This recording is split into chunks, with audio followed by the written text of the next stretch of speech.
parle de terrorisme au Burkina, il y a beaucoup de choses qu'on ne sait pas. Mais le peu que nous savons, qu'est-ce que ça nous enseigne? Ça nous enseigne quoi? Tous les actes terroristes ou tous les actes de violence qu'il y a eu au Burkina depuis 2016, je pense qu'il y en a seulement 2 qui ont été revendiqués. Tout le reste, ça se passe comment? Les attentats qu'il y a eu à Ouagadougou ont été revendiqués. Mais qu'est-ce qui se passe en région, notamment au nord, dans le Sahel et puis à l'est du Burkina? On n'a jamais revendiqué. Et c'est pas du Burkina seulement, même dans ce fameux triangle des Bermudes tropicales, des Bermudes sahéliennes, Burkina, Mali, Niger, la fameuse frontière, les 3 frontières, ce qui se passe là-bas, quand on analyse, c'est quoi? Des groupes d'hommes non identifiés, c'est ça? Ils n'ont jamais revendiqué quoi que ce soit.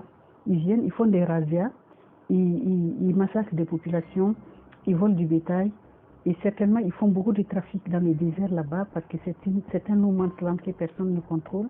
Et bon, c'est pas moi qui le dis, tout le monde le sait. Donc je me dis, au Burkina Faso, on n'a pas de... C'est pas du djihadisme, c'est pas du terrorisme tel qu'on le connaît de façon classique. Il n'y a pas de groupe armé et foncièrement, clairement défini qui agit au Burkina avec une idéologie, avec une démarche de terrorisme ou de djihadisme comme on le voit au Mali, au Niger ou avec Boko Haram au Nigeria. C'est pas tout à fait la même chose.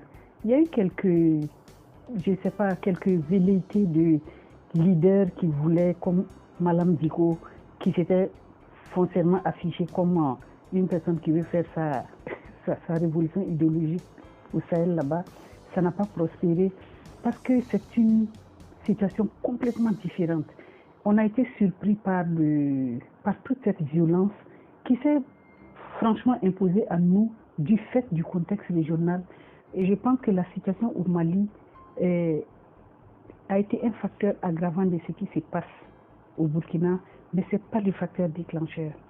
Chez nous, les choses sont parties pratiquement comme sur la pointe des pieds. On n'a pas vu venir toute cette violence chez nous. Ça a surpris les gens, ça a surpris les observateurs, ça a surpris l'État, ça a surpris tout le monde. Même les communautés qui sont confrontées aujourd'hui au problème des violences, du terrorisme, quand vous leur posez la question, elles ne peuvent pas vous dire les gens vont s'enrôler parce qu'ils veulent imposer l'islam au Burkina. Non. Les gens vont s'enrôler quoi? Ils n'ont pas de travail, il n'y a pas l'État, ils n'ont pas les moyens, ils n'ont pas d'avenir, ils n'ont pas de projet, ils vont s'enrôler. Rarement, je pense même en le disant, et le facteur religieux vient en dernière position au Burkina. Alors qu'ailleurs, souvent c'est le facteur religieux. On veut imposer la charia, on veut imposer l'islam, les femmes elles doivent se voiler. On n'a pas cette situation au Burkina. C'est vrai que certaines attaques, quand les gens analysent, ils disent que quand ils sont arrivés, ils ne veulent pas qu'on enseigne en français, ils veulent qu'on enseigne en arabe, mais ils n'ont jamais imposé, par exemple, dans une communauté au Burkina, en tout cas pas à ma connaissance, et l'application de la charia, comme le Moudjaou l'avait fait entre-temps au nord du Mali.